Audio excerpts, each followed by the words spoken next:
pela tua presença, Senhor, mesmo à distância, a tua presença em nossos corações. Nós te louvamos, Senhor, por esse privilégio de estarmos agora parando nesse momento para meditar em tua palavra e nos deleitar na tua graça, na tua misericórdia e na tua bondade. Pedimos que o Senhor abra o nosso coração para entendermos e aplicarmos à nossa vida, Senhor, os princípios da tua palavra. Abre, Senhor, nossos olhos para que tenhamos gozo no Senhor, alegria no Senhor. Pedimos tua bênção sobre aqueles também que não puderam entrar, que não estão conosco, que o Senhor também os abençoe, os fortaleça e os anime, principalmente, Senhor, a Rosângela, esposa do Alcimar, Senhor, que perdeu um parente hoje. Abençoa a sua vida, Senhor, consola os seus parentes, consola os seus familiares. Pedimos em nome de Jesus. Amém. Abra sua Bíblia no Salmo número 7. Vamos estar tratando aqui do Salmo, esse Salmo hoje. Esse Salmo de Davi, a respeito. É muito importante a gente ler aqui a introdução do Salmo. Isso aqui está nos originais. Não está no original esse título preto. Mas o que vem após, Cântico de Davi, entoado ao Senhor, com respeito às palavras de Cushi benjamita. Isso aqui é muito interessante, porque o Salmo vai estar totalmente alinhado, não é, com as palavras de Cushi contra Davi. Né? E benjamita aqui também é interessante, que os benjamitas são da tribo de Benjamim. E Saul era da tribo de Benjamim, era benjamita. Então, o que nós vamos ver aqui nesse salmo é a influência da perseguição de Saul sobre Davi, não só Saul, mas também de toda a tribo, contra Davi. Contra Davi. Então, Cushi aqui, ele está sendo influenciado, ele está sendo movido por essa perseguição a Davi.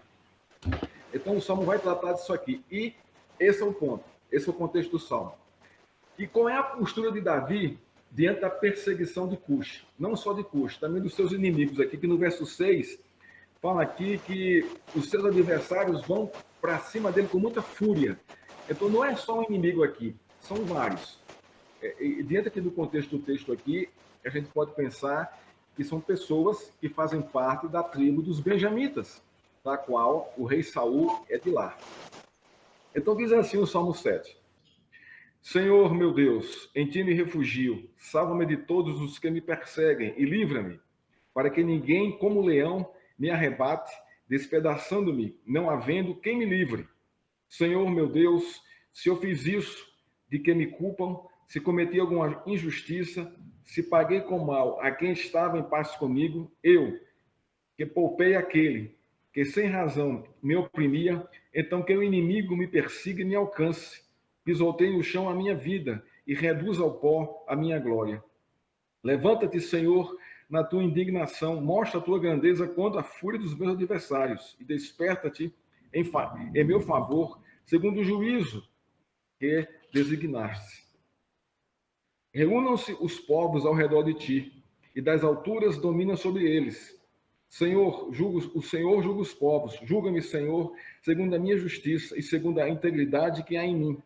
Que cesse a maldade dos ímpios, fortalece o justo, pois sondas a mente e o coração, ó Deus justo. Deus é o meu escudo, ele salva os retos de coração. Deus é justo juiz, Deus que sente indignação todos os dias. Se alguém não se converter, Deus afiará a sua espada. Já armou e deixou pronto o seu arco. Para ele, já preparou armas mortais, fez as suas setas inflamadas. Eis que o ímpio está com dores de iniquidade, concebeu a maldade e dá à luz a mentira. Abre e aprofunda uma cova e cai nesse mesmo poço que faz. A sua maldade recai sobre a cabeça e sobre o próprio crânio desce a sua violência. Eu, porém, louvarei o Senhor segundo a sua justiça e cantarei louvores ao nome do Senhor Altíssimo. Esse é o Salmo 7, Salmo de Davi, quando sofria a perseguição, as calúnias e a ferocidade de Cushi. Como diz aqui, esse benjamita. Né? Este salmo é um livramento de Davi. devido às calúnias levantadas contra ele por um benjamita chamado Cush. Saul era da tribo de Benjamim e sua influência para destruir Davi é vista nas calúnias de Cush, aqui descrito no Salmo. Davi, diante desse fato, busca o refúgio de Deus. O Salmo 7 nos ensina, assim como ensinou ao povo do contexto, que aqueles que são injustamente ofendidos e perseguidos podem clamar pelo refúgio e o socorro de Deus. O tema central desse salmo é: o refúgio de Deus é para os desesperados, desesperançados pelo sofrimento, do cansaço da vida e das injúrias. Então, esse é um salmo que nos convoca, que nos chama a buscar, a ir atrás do refúgio de Deus. Davi recorre a Deus clamando: Senhor, meu Deus, em ti me refugio. Olha só, a motivação, a busca de Davi, não é, por um refúgio, irmãos, diante de uma situação realmente difícil, desesperadora, que não era fácil para ele estar na posição que ele está aqui no Salmo 7. E ele busca refúgio em quem? Em Deus. Por quê? Devido à sua fraqueza, à sua impotência em lutar contra esses inimigos, né? A sua debilidade, não é, diante do falatório a respeito dele, não é? Ele não tinha como provar, como atingir, não é, todas as pessoas, não é, com a sua verdade. Então, é uma situação desesperadora. Ele busca o Senhor. Então, o primeiro princípio que esse salmo aqui nos ensina é que nós, num contexto de desespero, seja ele qual for, nós devemos buscar o refúgio em Deus. Em outras palavras, Davi está dizendo a Deus: Senhor, tu és o meu pastor, tu és o lugar mais seguro para a minha alma, angustiada, desesperada, sem força e ansiosa. Tu és aquele que me faz repousar em pastos verdejantes. Tu és aquele que me leva para junto das águas de descanso. O Senhor refrigera a minha alma, trazendo alegria ao meu coração. Então, Davi busca o refúgio de Deus, visando, tendo essa expectativa, como ele descreve no Salmo 23. É assim, irmãos, que nós devemos buscar o Senhor com essa expectativa, de que seremos ouvidos, de que Deus vai se voltar para nós e nos socorrer, nos consolar, nos confortar, nos livrar, nos resgatar da situação em que estamos vivendo ou que estejamos passando. O apóstolo Pedro, em sua primeira carta, no capítulo 5, verso 7, ele afirma o seguinte: lançando sobre ele toda a vossa ansiedade, porque Jesus tem cuidado de vós. Então a gente vê aqui, né, Pedro trazendo para a igreja, né, em sua primeira carta, né, o mesmo princípio que Davi está recorrendo aqui no Salmo 50. E Davi sabe que Deus vai socorrê-lo. Isso está no final do Salmo, no verso 17. Davi tem essa convicção. Né? Então Pedro está aqui com o mesmo propósito aqui. Olha, né, lança sobre ele toda a vossa ansiedade. Por quê? Por qual razão? Porque ele tem cuidado de vós. Então, aqui, esse princípio aqui, irmãos, para mim, para você, é extraordinário e muito confortador. Né? Independente das circunstâncias, Deus tem cuidado de nós. E essa é a nossa confiança em buscar esse refúgio. Pedro revela que Jesus é o refúgio de Deus para a igreja. No contexto de Pedro, a igreja passava por grande tribulação e perseguição, ambas injustas, e essas circunstâncias fez com que Pedro apontasse para Jesus como real e seguro refúgio de Deus para a sua igreja. A igreja é chamada para lançar sobre Cristo seus lamentos em orações, clamores e toda a sua ansiedade, pois ele tem cuidado da sua igreja. Ansiedade, irmãos, tanto no contexto do Salmo como no contexto de Pedro, significa aflição, angústia, perturbação da alma causada pela incerteza, pelo perigo, pelo medo e pela insegurança. Assim era o coração de Davi, diante desse contexto aqui do Salmo 50. Assim era o coração da igreja no contexto da primeira e da segunda carta de Pedro. E Pedro recomenda: Refugiem-se em Cristo, porque Ele tem cuidado de vós. E Davi, aqui no Salmo, está confiante em Deus, na sua aliança com Deus. E Deus tem cuidado dele e de que Deus é o seu pastor. Tanto Davi no Salmo 7, como a igreja para a qual Pedro escreveu suas duas cartas, estavam sofrendo calúnias, perseguições, e a ansiedade desse contexto trazia grande desespero para ambos, para Davi e para a igreja. E o lugar mais seguro para ter a alma consolada e o espírito refrigerado é o refúgio em Cristo. É o nosso refúgio em Deus, porque Ele tem cuidado de nós.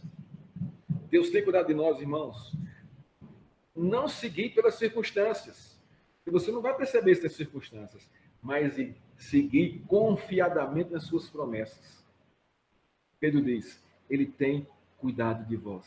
Davi diz, o Senhor é meu refúgio, Ele é a minha rocha, Ele é a minha segurança.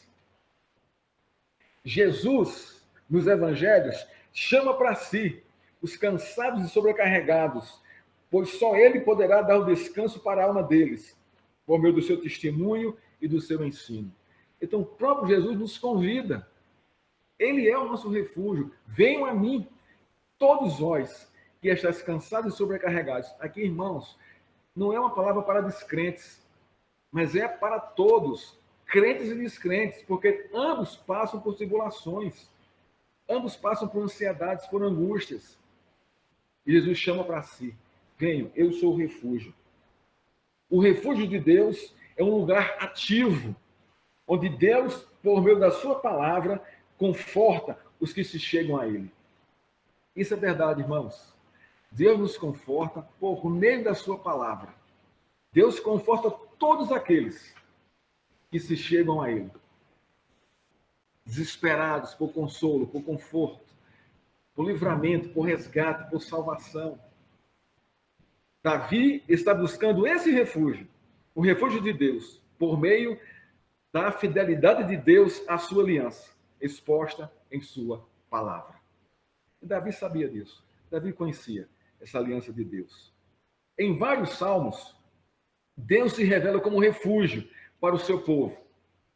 Refúgio significa segurança, proteção, fortaleza. E a palavra refúgio está relacionada com Deus pelo menos 22 vezes nos Salmos. Olha só, Salmo 7, verso 1. Deus como salvação e libertação de Davi. Deus ali é o refúgio. No Salmo 9, verso 4. Deus como alívio das horas de angústia. Deus como refúgio. Salmo 17, 7. Deus como lugar de segurança. Deus como refúgio, lugar de segurança. Salmo 46, verso 1 e 7. Deus como fortaleza e socorro para aqueles que os buscam. Salmo 48, 3. Deus se faz conhecido como alto refúgio. Verso 59, versos 9, 16 e 17. Deus como proteção e misericórdia. Deus é meu refúgio, como proteção e misericórdia. Salmo 61, 3. Deus como torre forte, lugar forte para nos proteger. Salmo 62, versos 2, 6, 7 e 8. Deus como um lugar seguro para os feridos, os cansados, os sobrecarregados, os desesperados. Salmo 71, 7. Deus como um lugar de esperança, de renovação das forças, do ânimo, da alegria. Salmo 90, verso 1, 2 e 9. Deus como companhia eterna. Tudo isso é lugar de refúgio para mim, para você, para a igreja e para aqueles que os buscam com sinceridade de coração. Salmo 118, 8 e 9. Deus como lugar de confiança pessoal, onde eu posso confessar os meus pecados, as minhas dores, as minhas fraquezas, as minhas fragilidades, esperando dele o socorro e o consolo. Salmo 119, 14. Deus como a sua própria palavra de refúgio para o coração, para um coração angustiado. Salmo 142, 5. Deus como fonte de vida, refúgio como fonte de vida. E no Salmo 144, 2, Deus como refúgio para a libertação e liberdade. É assim que Deus se revela nos Salmos, irmãos, como refúgio para trazer descanso para a alma. daqueles que os buscam. E em todos esses salmos, quando ele aparece como refúgio, é o povo pedindo socorro a Deus, pedindo ajuda, pedindo amparo, pedindo sustento, manutenção e proteção.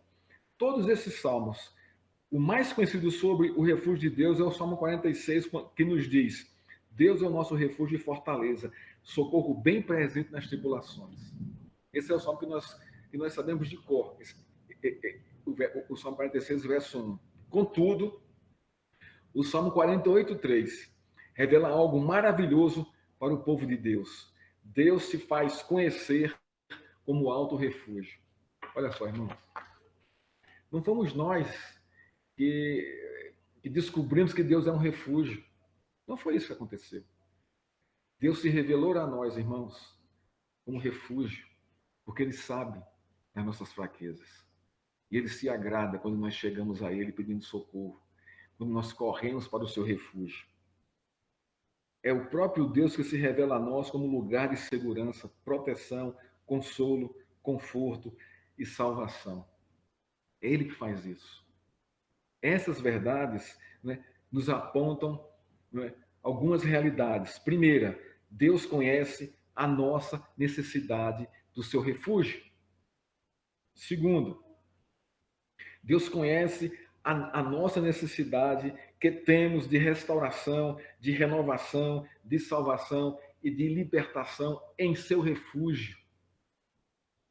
Terceiro, Deus sabe da segurança que temos da sua segurança, da necessidade que temos da sua segurança. Quarto, nossa fraqueza, irmãos, as nossas debilidades, limitações, dentro de nossas ansiedades e medos, desesperanças e injustiças, e a necessidade da intervenção de Deus como nosso socorro. Nós precisamos disso.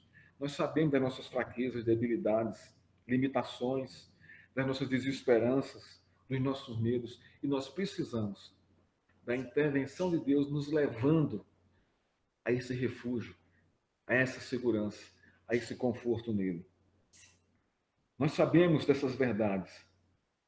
Nós sabemos que nós temos uma necessidade preeminente em nossa vida e temos um lugar seguro que traga conforto e consolo para a nossa alma. E esse lugar é o próprio Deus, na pessoa do seu Filho, Jesus Cristo. Jesus está nos dizendo, a mim e a você, não andeis ansiosos de coisa alguma. Em tudo, porém, sejam conhecidas de Deus as vossas petições pela oração e pela súplica com ações de graça. Olha que interessante aqui. Nesse texto de Filipenses 4, 6, observe a expressão diante de Deus. Não andeis ansiosos de coisa alguma. Em tudo, porém, sejam conhecidas diante de Deus. Sejam conhecidas diante de Deus. Então, nós já estamos no refúgio, porque nós já estamos diante dele. Essa aqui é a verdade. Ele já nos chamou à sua presença, devido à nossa ansiedade, para que nós derramemos sobre ele toda a nossa ansiedade, por meio das nossas petições, por meio das nossas orações, por meio da nossa súplica e, por fim, com ações de graça, na certeza de que ele vai nos responder. Davi, nos versos 1 e 2, ora ao Senhor da sua vida e seu Deus, por socorro e por livramento. Ele tem a exata noção da ferocidade dos seus inimigos. São como leão, eles querem despedaçar a minha vida, e também no verso 6, são ferozes, são vorazes. Contudo, ele inicia o salmo afirmando, Senhor, Deus meu, em ti me refugio. Davi está confiando plenamente no socorro de Deus, ele está esperando o livramento de Deus confiadamente. Ele está confiando e esperando. E essa espera, irmãos, ela é real. No verso 17, eu, porém, louvarei o Senhor, segundo a sua justiça, e cantarei louvores ao nome do Senhor Altíssimo. Então a gente vê no processo do Salmo, não é, a sua angústia, a sua confissão, o seu pedido de socorro, as suas orações, e no final do Salmo ele já está louvando a Deus aqui, porque alcançou graça e misericórdia diante de Deus. né? Essa convicção da proteção do socorro de Deus só é realidade na vida daqueles que se achegam a Deus em sinceridade, com o coração quebrantado e contrito. Isso é verdade, irmãos. Deus não rejeita um coração assim. Deus não rejeita um coração assim. Haja visto o próprio salmista no Salmo 51, quando foi confrontado com o seu pecado. Ele diz lá no Salmo 17, Deus não rejeita um coração quebrantado, né? um espírito humilde e um coração quebrantado e contrito. Deus não recusa isso. A certeza da salvação de Deus é expressa nos versos 17, no final do Salmo. Davi sabia a quem estava orando. Davi sabia a ação da graça e da misericórdia de Deus sobre ele. Davi sabia que Deus é um Deus justo e repudia toda injustiça. Davi sabia que só ele poderia salvá-lo de modo justo. Assim somos nós, irmãos, quando nós recorremos a Cristo. Nós devemos ter essas certezas. Nós sabemos que Ele está ouvindo a nossa oração. Nós sabemos que da sua ação graciosa e misericórdia sobre nós. Nós sabemos que Deus, Ele é justo no julgar, que Ele repudia toda injustiça. E nós sabemos que só Ele, irmãos, pode nos livrar, né, de modo justo, gracioso e misericordioso. Os versos 3 a 5, Davi confia na sua integridade. Isso aqui é muito interessante, os versos 3 a 5. Ele diz assim: Senhor meu Deus, se eu fiz isso de que me caluniam, se cometi alguma injustiça, se paguei o mal com o mal a quem estava em paz comigo, eu que poupei aquele que sem razão me oprimia, então que o inimigo me persiga e me alcance, pisoteie no chão a minha vida e reduza ao pó a minha alma. Não é? Isso aqui é muito interessante. Não é? Ele vai repetir essa mesma conduta de vida aqui no verso 8. Senhor, o Senhor julga os povos. Julga-me, Senhor, segundo a minha justiça, segundo a integridade que há em mim. Então, aqui Davi confia na sua integridade diante de Deus. A inocência de Davi está revelada em sua conduta de vida diante de Deus e do povo e de seus inimigos. Isto é revelado no modo como ele se coloca diante de Deus, nos versos 3 a 5 e lá no verso 8. Se fiz o que me culpam, eu sou culpado. Se na minha mão há iniquidade, eu sofrerei os danos do Senhor. Se fiz mal a quem estava em paz e poupei quem me oprimia, Senhor, que o meu inimigo me destrua, né? Destrua meu nome, reduza a minha glória a nada. Davi está colocando o seu coração diante de Deus para que Deus esquadrinhe a conduta de sua vida, suas motivações e intenções e julgue justamente ele diante das agressões morais de seus inimigos. Então, ele coloca aqui a sua conduta de vida em contraste com a conduta de vida daqueles que o acusam, em contraste com a conduta de vida de Cuxi, o seu acusador aqui. Se estou agindo injustamente, faz tua justiça, deixando meus inimigos, no caso aqui, Cuxi e os benjamitas, que me alcancem. Davi, irmãos, confiava na sua integridade diante de Deus e dos homens. Ele estava disposto a suportar o castigo de Deus, se tivesse feito alguma coisa errada. Olha só, a sua integridade, a conduta de vida de Cuxi dos benjamitas que os perseguiam diante de Deus. Ele está sincero diante de Deus. Olha, Deus, do que eles me acusam, não tem base, não tem nenhuma fundamentação. Mas Davi não deixou de confessar, de buscar a Deus, de abrir a sua realidade, clamando a Deus a sua justiça. Davi está dizendo o seguinte: estou entregue, Senhor, à tua justa e santa justiça. Teu julgamento é fiel e santo, pois conheço meu testemunho de integridade diante do Senhor e diante dos homens. Mas se o Senhor vir alguma coisa injusta em mim, estou aqui eu, Senhor, para sofrer as consequências da tua justiça. Irmãos, sinceridade e honestidade diante de Deus. Na hora dessas angústias que nós sofremos muitas vezes, né? Mas Davi coloca a sua ansiedade diante de Deus, ele esclarece as coisas. Ele não tem medo diante de Deus. Ele é sincero, agindo com humildade, com prudência e reverência. Os versos 6 a 11 nos apontam para a justiça universal de Deus e a justiça pessoal de Deus. Olha só, versos 6 a 11. Diz assim: Levanta-te, Senhor, na tua indignação, mostra a tua grandeza contra a fúria dos meus adversários, e desperta-te em meu favor, segundo o juízo que designaste. Olha o verso 7. Reúnam-se os povos ao redor de ti, e das alturas domina sobre eles. O Senhor julga os povos. Julga-me, Senhor, segundo a minha justiça, segundo a integridade que é em mim. Que cesse a maldade dos ímpios, fortalece o justo, pois sondas a mente e o coração, ó Deus justo. Deus é o meu escudo, ele salva os restos de coração. Deus é justo juiz, Deus que sente a indignação todos os dias. Há no verso 7 uma convocação de Davi chamando Deus para levantar-se como juiz dos povos, de si mesmo e das pessoas. Reúnam-se os povos ao redor de ti. Isso aponta para o julgamento de Deus diante de todos, crentes e descrentes. O verso 8 aprofunda ainda mais a ação do julgamento de Deus sobre as nações e sobre cada indivíduo. Davi pede o julgamento de Deus segundo a sua integridade e justiça.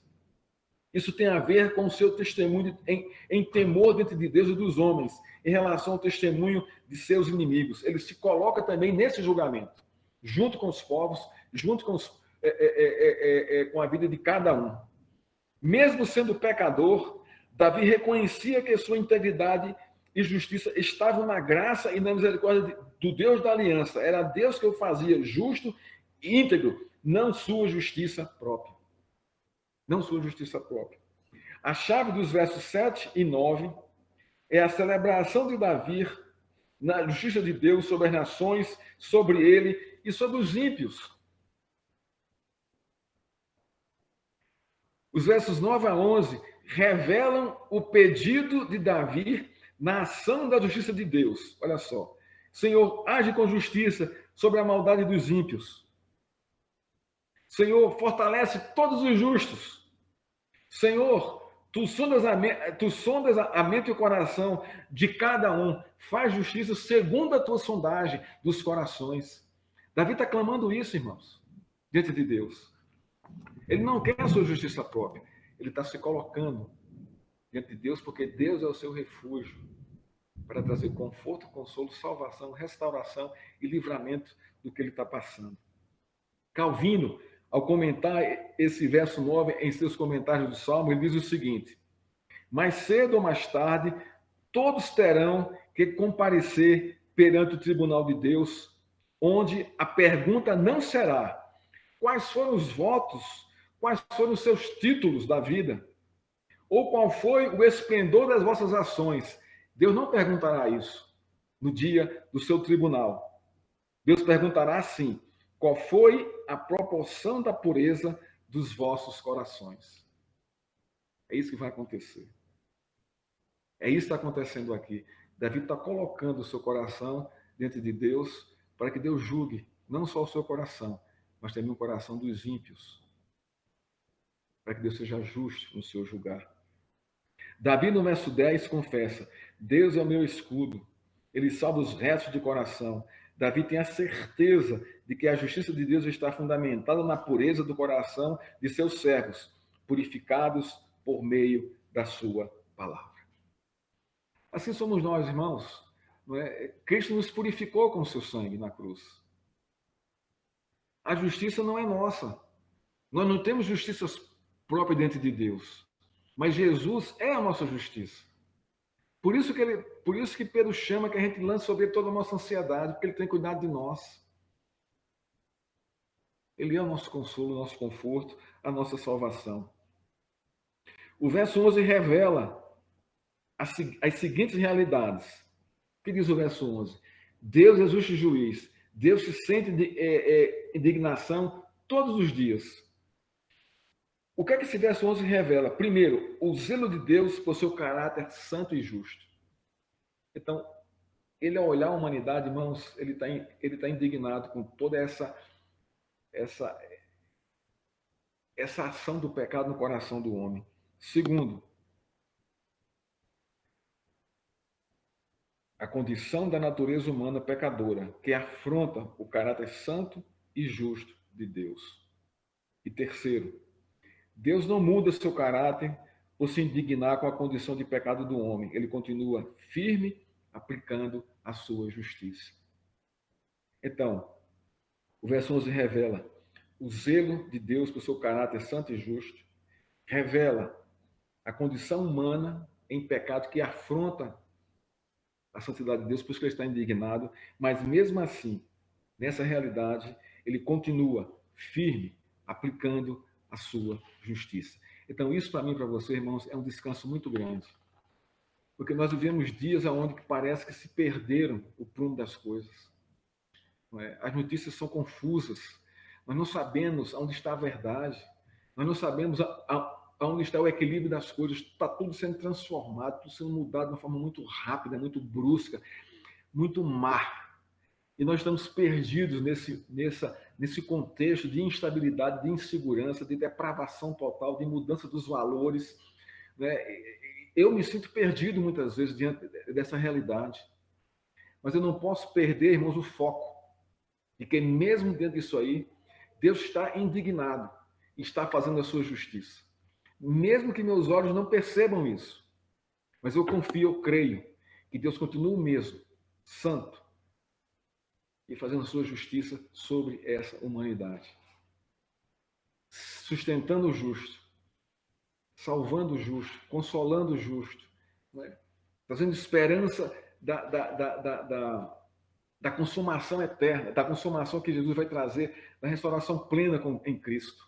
Mas ele continua fazendo a sua justiça. Os versos 12 a 16, não é? Eles trazem a expectativa de Deus.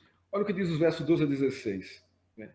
Se alguém não se converter, Deus afiará sua espada, já armou, deixou pronto o seu arco. Para ele já preparou as armas mortais, fez as suas setas inflamadas. Eis que o ímpio está com dores de iniquidade, concebeu a maldade e dá à luz a mentira. Abre e aprofunda uma cova, cai nesse mesmo poço que faz. Sua maldade recai sobre a cabeça e sobre o seu próprio crânio. Desce a sua violência. Então veja só aqui, o que é que esse versos 12 aqui, o que é que Davi está dizendo aqui? O que é que esses versos estão nos dizendo? Primeiro, a expectativa de Deus qual é? Não é? Que todos se convertam. Olha o verso 12. Se alguém não se converter, aí sim vem a justiça de Deus. De que forma? Né? Aqui ele vai trazer claramente aqui. Aqueles que armam cilada contra mim, essas ciladas contra mim serão ciladas para ele. Eles mesmos vão cair nas próprias ciladas, na própria maldade. Eles cavam a cova para me enterrar, e essa cova os enterrará. Então, aqui é a justiça retributiva de Deus, no contexto do Salmo. Diante da revelação da santa justiça e do misericordioso e gracioso juízo de Deus por causa do pecado, a reação do pecador deveria ser de arrependimento e conversão.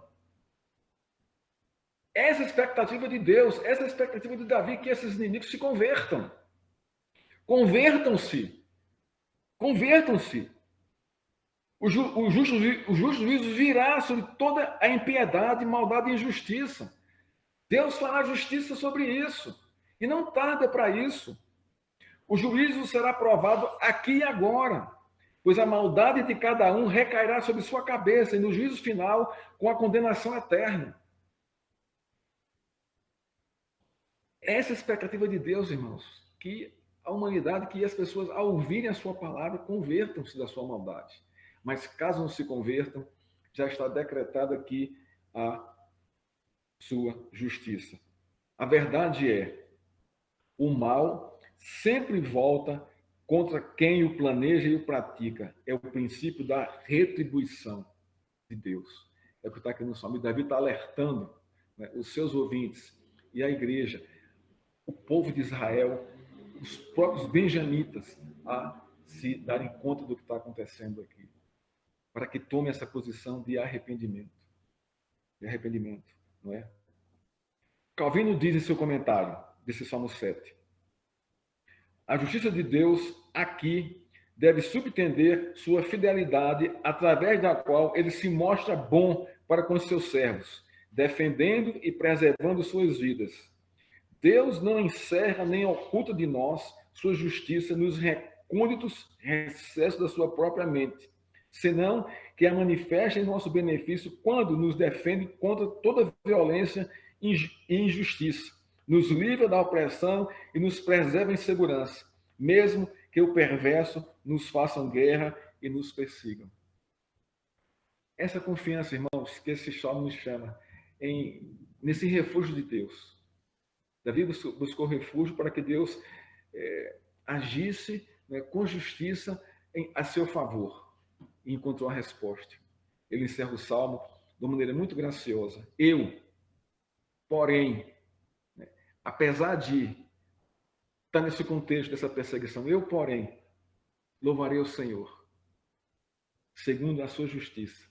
Eu confio, apesar de tudo, na justiça de Deus. E cantarei louvores ao nome do Senhor Altíssimo. Ele encerra o salmo com essa confiança da resposta de Deus à sua vida. E realmente essa resposta de Deus à sua vida, a gente lê os salmos, a gente lê 1ª e 2ª Crônicas, a gente sabe disso, a gente vai ver Deus realmente preservando, guardando, cuidando da vida de Davi e dos seus servos. Algumas aplicações, irmãos, para a nossa vida, para o nosso cotidiano, para a nossa vida diária. Encerrando aqui o nosso culto. Primeira, creia em Cristo. Se refugie nele, seja qual for a sua situação. Isto é, não saia do refúgio de Cristo. Não saia de lá. Preserve-se lá. Viva a sua vida com essa alegria da segurança de que ele tem cuidado de vós, de que você está no refúgio sobre a sua mão e o seu cuidado. E louve a Deus por isso. 2. Faça conhecido de Deus sua angústia, aflição e ansiedade por meio da oração, da súplica, em nome de Jesus. Peça socorro. Busque o seu refúgio. Não tenha medo disso. Busque na expectativa de que ele vai lhe ouvir, vai lhe socorrer, vai lhe confortar e lhe consolar. Terceiro, creia de todo o coração. Cristo é nosso refúgio e fortaleza e proteção em qualquer tempo, principalmente no tempo da angústia, do sofrimento, da intensa ansiedade, como nós estamos vivendo hoje. Irmãos, qual é o nosso refúgio? Você vai se refugiar na vacina? Não tem tanta segurança como nós queríamos que tivesse. Você vai se refugiar. Eu não estou dizendo com isso que você não tome a vacina. Tome a vacina sim. Se previna. Né? Mas isso não é o nosso refúgio. Não é o nosso refúgio. O nosso refúgio é Cristo, irmãos. Quer vivamos, quer morramos, somos de Cristo. Não devemos ter medo da morte. Não devemos ter medo da vida. Devemos ter precaução, sim. Eu não vou sair por aí, né, me relacionando com todo mundo para contrair, afrontar a Deus e contrair o vírus. Não é isso que estou falando aqui. Mas é mesmo na sua prevenção. A sua confiança é Cristo. O seu refúgio é Cristo. Ele é o seu socorro. 4, creia na justiça de Deus, mesmo se ela demorar a vir. Mesmo se você não esteja observando. Creia e confie na sua justiça. Ele está agindo. Ele sonda os corações. Ele penetra os recônditos. E ali, espreme. Faz os ossos secarem. Não pense que os ímpios, que os injustos vivem uma liberdade tal qual aparentam viver. Não. Eles estão presos à justiça de Deus e não vão escapar dela. E por último, irmãos, faça como Davi fez ao encerrar o Salmo 7, dizendo assim: eu, porém, louvarei o Senhor segundo a sua justiça e cantarei louvores ao nome do meu Senhor, porque ele é o meu refúgio, porque ele é a minha fortaleza, porque ele me salvou dos meus inimigos. Que Deus nos abençoe e nos fortaleça e nos anime a viver sempre refugiados em Cristo. É o lugar mais seguro para a nossa vida. Ele virá nos buscar. E que beleza será ele nos encontrar no seu próprio refúgio. Que Deus nos abençoe, que Deus nos fortaleça, que Deus nos anime, Que Deus nos console nesse tempo tão instável, né, de tanta insegurança, mas que Deus nos dê a segurança nele, de continuarmos vivendo e testemunhando o seu nome. Que Deus nos abençoe. Vamos orar ao Senhor. Pai, obrigado, Senhor, por tua graça e bondade sobre nós. Assim como Davi, nós nos colocamos diante do Senhor, dizendo: Senhor, meu Deus, tu és o nosso refúgio, tu és a nossa fortaleza. Nos ajuda a viver nesses tempos tão difíceis, Pai, de tanta instabilidade, de tanta insegurança. Que o Senhor seja a nossa segurança, que o Senhor seja a nossa estabilidade. Confiemos no Senhor, na tua boa mão, no teu consolo e no teu conforto. Confiemos em Cristo, Senhor, quando diz para lançarmos sobre Ele toda a nossa ansiedade, porque Ele tem cuidado de nós. Que assim seja em nossa vida, Senhor. Obrigado por tua graça e bondade sobre nós, pela tua fidelidade, Senhor, em tua palavra, em nos socorrer e nos manter firmes diante do Senhor. Nós te louvamos, Pai, te agradecemos, em nome de Jesus. Amém.